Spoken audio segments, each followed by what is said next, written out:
Assalamualaikum warahmatullahi wabarakatuh. Selamat bertemu kembali di channel Berani Jadi Pengusaha. Jadi di video kali ini saya akan membahas mengenai bisnis model kanvas. Nah, sering kita dengar ya untuk pemula terutama startup bagaimana memulai bisnis. Nah, bisnis model kanvas bisa menjelaskan nanti poin-poin apa yang harus kita perhatikan pada saat mulai bisnis. Nah, baik, kita mulai saja mengenai bisnis model kanvas. Nah. Oke, pertanyaan pertama, bisnis model kanvas itu apa? Jadi, bisnis model kanvas itu ada alat bantu untuk memetakan dan menganalisis model bisnis. Jadi, pada saat kita memulai bisnis, kita dengan bisnis model kanvas bisa dipetakan dan dianalisis. Tujuannya banyak, buat internal, buat eksternal juga. Termasuk pada saat kita ke eksternal, contoh ke pihak investor. Nah, itu dengan jelas, clear, bagaimana peta bisnis kita, maka pihak luar lebih mudah untuk memahami proses bisnis kita. Prospeknya juga.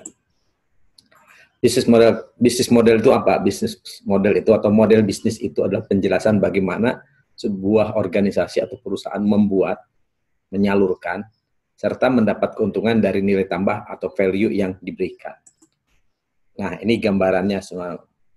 Ini bisnis model itu dari perusahaan membuat produk, anggaplah membuat produk, value proposition, membuat benefit.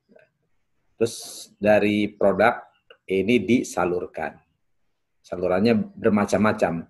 Nah, kalau di sini contohnya orang buat minuman, disalurkan lewat tadi outletnya dia ke konsumen dan terjadi penjualan, balik lagi ke perusahaan, ada keuntungan, nah muterlah seperti ini. Nah, bisnis model kanvas akan dijelaskan dari bisnis model ini bagaimana sih urut-urutannya. Yang pertama itu customer segment.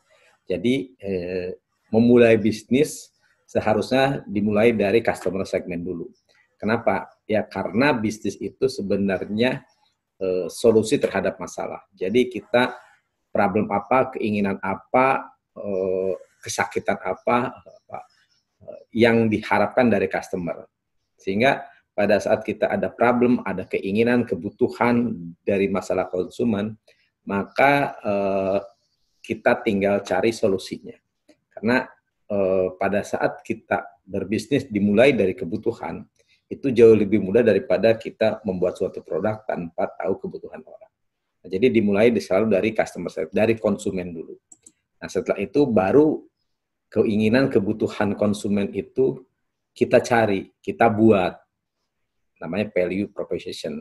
Atau ya tadi, bukan sekedar produk, tapi ada value added lain, nilai tambah lain yang bisa memenuhi kebutuhan atau keinginan customer. Nah, kalau value itu orang seringnya produk, tapi ini lebih dari produk. Karena kalau produk, orang bisa buat value itu yang membedakan dengan kategori atau produk yang sama. Nah, kalau sudah dibuat, kita punya value proposition, produknya, dan ada customer yang memerlukan, maka kita harus mencari channel atau saluran distribusi value itu bisa sampai ke customer. Itu makanya ada namanya channel, saluran distribusi atau saluran informasi, sehingga customer bisa tahu terhadap value proposition dan kita bisa menyampaikan value ini ke customer. Nah, itu setelah itu baru ada namanya customer relationship. Bagaimana setelah tahu, setelah sampai, customer itu bisa berulang, membeli kembali. Jadi ada informasi kemana pada saat dia mau menjadi pelanggan. Jadi pertama customer, kedua berubah, mudah-mudahan kita harapkan menjadi pelanggan, kita konversi menjadi pelanggan. Nah, ini adanya customer relationship. Dari transaksi ini kita adanya revenue stream, ada namanya penjualan, pendapatan, omset.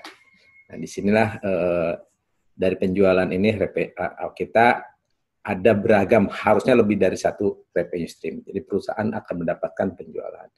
Nah, dari sana lari kemana? Nah, ini sisi kanan itu sebenarnya itu sisi yang pertama harus benar-benar diperhatikan. Kita bisa memulai bisnis dengan memulai dari sebelah kanan. Karena sebelah kanan cenderung biayanya nggak terlalu banyak. Karena fokusnya ke customer, channel, value, dan customer relationship. Jadi kalau produk, value bisa dibeli atau bisa di-outsourcing-kan. Jadi kita bisa dari sebelah kanan aja memulai bisnis. Nah, tapi kalaupun mau membuat sendiri, tadi kan di perusahaan itu membuat produk, perlu sumber daya utama, sumber daya yang mendukung terhadap untuk terciptanya value proposition. Nah, ini key resources-nya apa aja, dan yang ketujuhnya key activities. Aktivitas-aktivitas kunci, aktivitas-aktivitas utama yang akan membuat value proposition. Bagaimana value itu bisa dibuat dibuat sesuai dengan keinginan dari customer. Nah, kita juga perlu partner. Kadang-kadang tadi bisa dilakukan sendiri, kadang-kadang perlu juga di-outsourcing-kan mitra kerjasama dengan pihak ketiga. Jadi kita perlu partner, baik itu dalam hal pembiayaan, atau sumber daya manusia, atau bahan baku. Nah, kita perlu partner. Nah, yang ke-9 baru cost structure. Jadi struktur biaya dari semua rangkaian ini adanya di cost structure. Kita hitung berapa sih sumber biaya. Nah, sebenarnya kalau secara keseluruhan dibagi 4 ini. Pertama ada value. Pertama ada customer dulu lah. Customer di sini ada value, ada produk. Ada 1, 2, ada infrastruktur.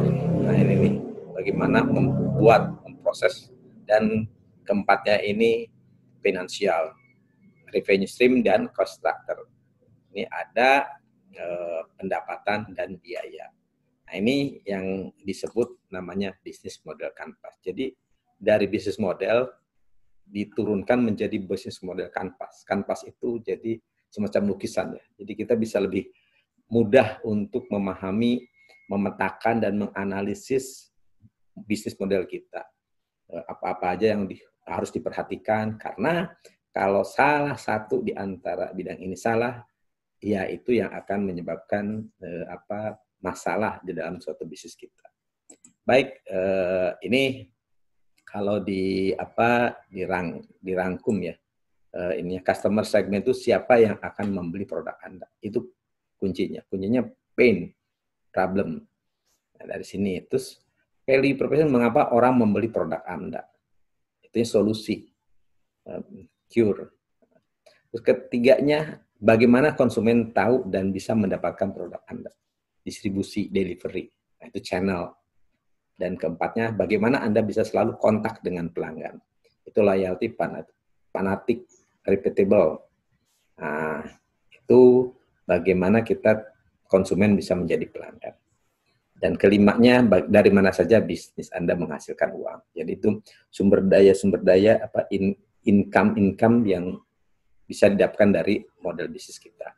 Keenamnya, sumber daya apa yang dibutuhkan agar value proposition bisa dihasilkan. Dan ketujuhnya, kegiatan apa yang dilakukan untuk menghasilkan value proposition. Kedelapannya, pihak ketiga, supplier atau vendor, atau memang investor yang menentukan bisnis Anda. Dan kesembilannya, komponen biaya apa saja yang dibutuhkan untuk menjalankan bisnis ini. Oke, kita sekarang kasih contoh ya. Saya kasih contoh yang memang biar nanti bisa dipahami. Yang pertama ini produknya batik tulis ya. Itu biar lebih gampang ya, batik tulis. Mulai dari selalu customer segment.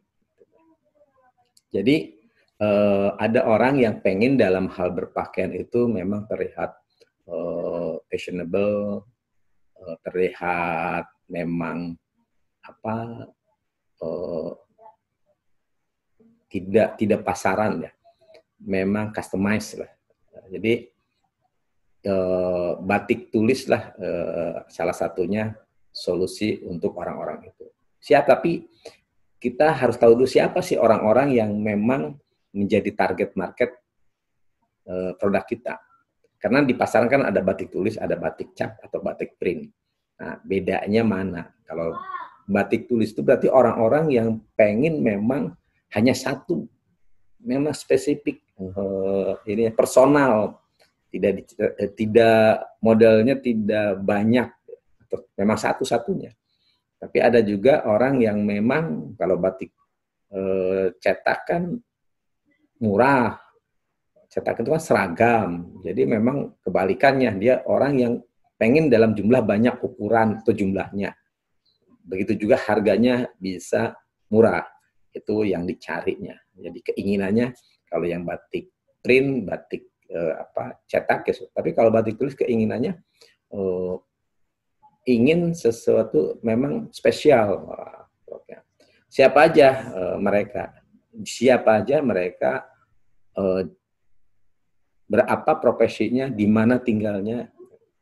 Jadi orang-orang itu ya salah satunya pengusaha. Pengusaha itu kan sering ketemu orang, pengen secara personal juga dia terlihat tadi berwibawa. Nah, itu pengusaha, berarti customer segment kita untuk batik tulis pengusaha. Ada juga pejabat. Nah, pejabat sering ketemu ini public figure ya, artis, kan. Pembicara, tulis juga. Saya udah ada kolektor batik juga. Nanti inilah customer segment batik tulis. Inilah orang-orang yang mengharapkan produknya spesifik. Tapi kalau kalau sekarang biar gampang bedanya sama batik print. Siapa? Ya tadi orang yang perlu jumlah banyak, berarti siapa? Perusahaan untuk seragam karyawannya, sekolahan. Jadi pendidikan yang memang untuk seragam itu perlunya banyak. Nah, itu bedanya antara customer segment batik tulis dengan batik print. Oke, sekarang value apa yang bisa diberikan? Berarti value-nya ya karena tadi pengen spesial, berarti harus limited edition, harus cuma satu-satunya. Itu yang kita berikan, produknya satu-satunya. Beda dengan tadi batik cap, harus banyak, harus ukurannya juga banyak, jumlahnya banyak. Gitu kan. Tapi kalau ini cuma satu. Keduanya Pak, desainnya harus unik, desainnya harus spesial, harus elegan, harus mencerminkan tadi jiwanya dia, atau memang profesinya dia. Nah, bahannya harus juga berkualitas, dia tidak masalah dengan harga, yang penting kualitas barang.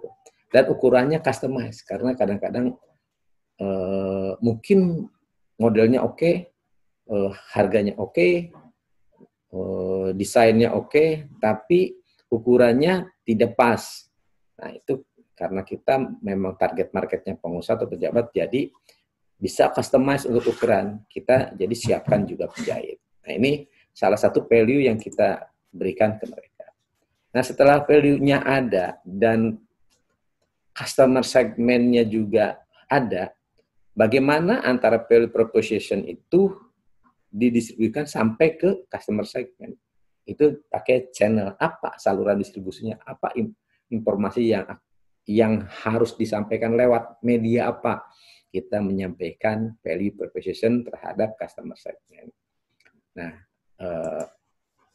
salah satunya ya butik, karena kalau batik tulis itu menengah atas, pejabat ya ke butik, tapi kalau batik cap tadi ya ke grosiran. Dan terus apalagi ya lewat fashion show. Oh tahu, oh dapat informasi, oh ini ada batik yang memang desainnya bagus, modelnya juga bagus. Nah, tidak dalam bentuk jualannya yang lewat seumpamanya bazar gitu kan. Nah, ini adanya fashion show. Dan medianya juga bisa juga pakai katalog. Mungkin kalau tadi batik cap cukup pakai brosur. Tapi ini katalog, desainnya elegan, mencerminkan bahwa ini produknya memang spesial. Nah, ini jadi pemilihan channel juga harus pas, jangan sampai pada saat produknya sudah bagus, target marketnya juga tadi sudah memang menengah atas, tiba-tiba kita channelnya salah. Adanya produk batik tulis dijualnya di pasar, dijualnya di Car Free Day atau di grosiran. Ini yang harus diperhatikan. Tapi memang channelnya juga harus yang sesuai dengan produknya, mencerminkan produknya. Jadi kalau orang lihat ke butik, nah, itu kan tempatnya sudah dalam hal penyusunan baju atau penyusunan produk-produknya juga sudah elegan dibanding kita kalau ke grosir mungkin numpuk. Gitu kan. Oke, setelah itu apa lagi? Bagaimana tadi customer yang sudah beli itu menjadi pelanggan? Kita mau maintain bagaimana tetap menjaga hubungan. Ya, butik itu bisa sebagai channel tempat orang tadi awal informasi. Butik juga bisa customer relationship untuk orang kembali lagi dapat informasi bagaimana menjaga hubungan juga datang lagi ke butik. Nah, itu salah satu customer relationship-nya. Atau membership. Jadi dengan membership orang tiap bulan atau dapat informasi produk-produk baru, desain-desain baru, dia lebih privilege dibanding yang lain. Atau bisa juga ada call center-nya biar orang kalau tanya-tanya mengenai produk baru bisa dapat informasi yang jelas. Oke, itu setelah ini ada juga website-nya. Setelah tadi customer relationship-nya ada, maka kita apa sih revenue stream-nya? Apa aja sih income-income yang kita bisa dapat, pendapatan apa saja yang kita dapat dari bisnis batik tulis. Pertama pasti penjualan batik, itu income utamanya. Nah, sejatinya kan harus bukan satu, karena kalau suatu saat ada masalah terhadap batik, itu jangan sampai usahanya juga tersendat di sana. Selain batik, apalagi? Ada lagi jasa penjahit, karena tadi kan ukurannya customize. Jadi bisa juga itu salah satu revenue stream dari usaha batik tulis ini. Terus apalagi dari itu? Nah, ada lagi pelatihan membatik. Jadi biasanya kan di sekolahan atau di kampus ini kan ada sering kegiatan ekstrakurikuler. Ini bisa kita buka pelatihan membatik. Tujuannya selain tadi untuk income, juga untuk sarana promosi. Kalau anak sekolahan, TK atau SD diantar ibunya, orang tuanya, nah itu bisa salah satu media juga untuk promosi. Sekaligus juga menjadi revenue stream untuk usaha batik tulis.